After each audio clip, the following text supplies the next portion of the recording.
Hola, ¿cómo están?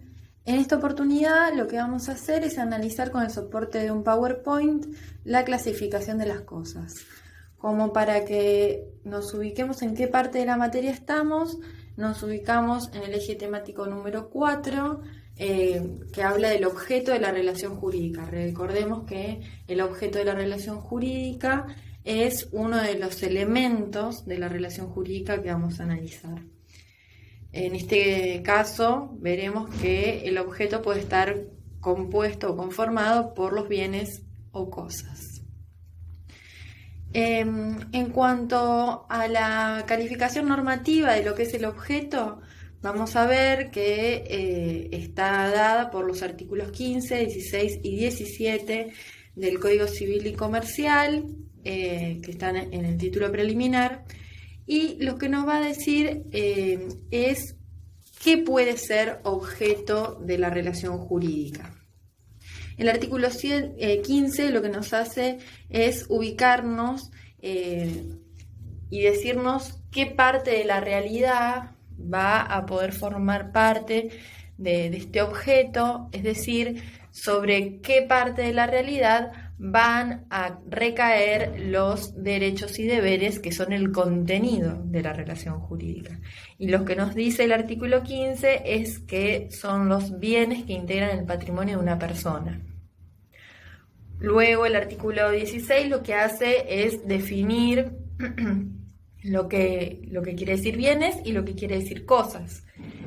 En consecuencia vemos que bienes es el género. Y a su vez los bienes pueden ser materiales o inmateriales. A los bienes materiales los llamamos cosas y los bienes inmateriales son los derechos patrimoniales que también pueden ser objeto de una relación jurídica.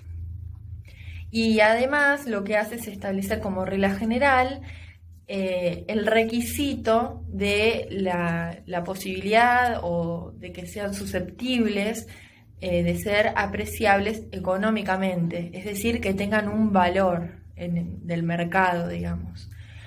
Frente a esta regla aparece una excepción en el artículo siguiente, en el artículo 17, cuando el artículo nos presenta la posibilidad de que el cuerpo humano sea objeto de la relación jurídica. Un ejemplo para este tipo de casos o de excepciones son los casos de trasplante de órganos, por ejemplo. Luego, en el libro primero, título tercero, ya encontramos de lleno lo que se refiere a la clasificación de los bienes.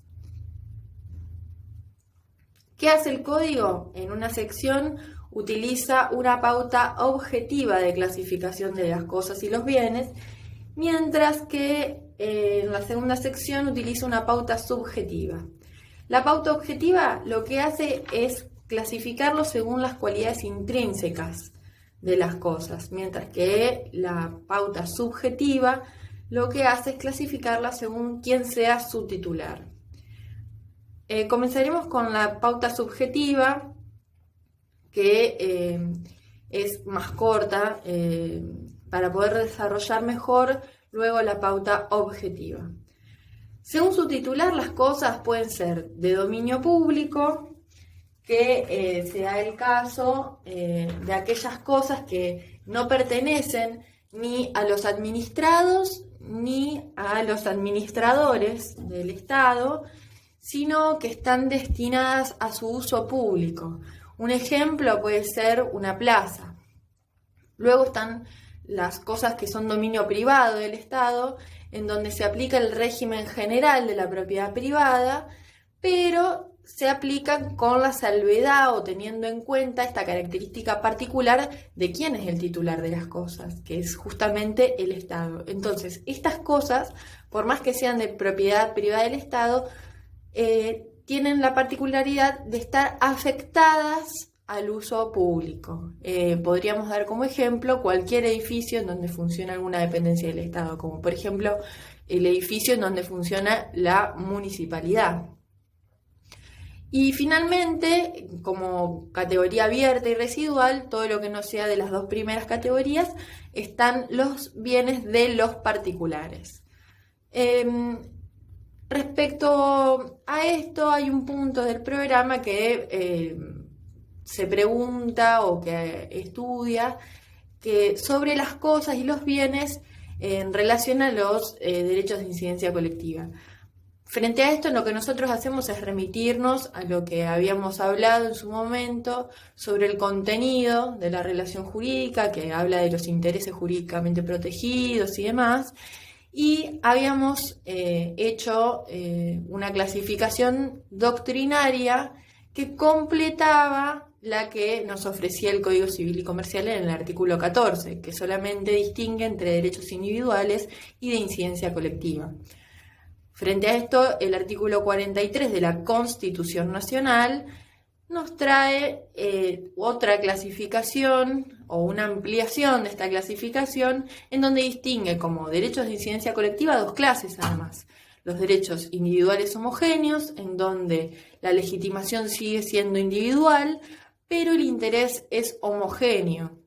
Si habláramos de algún ejemplo, podríamos decir el caso de quien compra un teléfono celular y le viene fallado, tiene la posibilidad o el interés o el derecho individual de reclamar que se lo cambien a la compañía, siempre y cuando estén dentro de las garantías y demás especificaciones. Pero ¿qué pasa si toda una línea de celular o todo un mismo modelo largado al comercio o que fue lanzado en el mismo periodo tiene la misma falla? Ahí, si yo voy a reclamar, tal vez las personas que les pasa la misma situación, por eso se habla de que el interés es homogéneo, puedan reclamarle al juez que se aplique la misma solución que se aplicó en mi caso, ¿sí? Por eso se trata de derechos individuales homogéneos.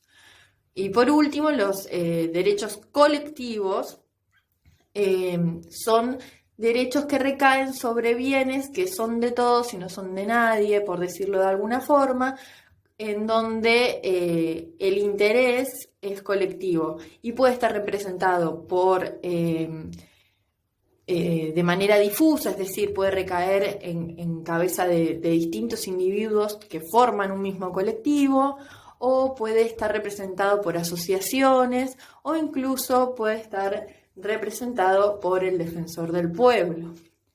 En este caso, lo que hay es un interés en proteger un bien que atañe a un grupo en general, no es que atañe a una persona en particular, como sucede con los derechos individuales homogéneos o los derechos individuales propiamente dichos.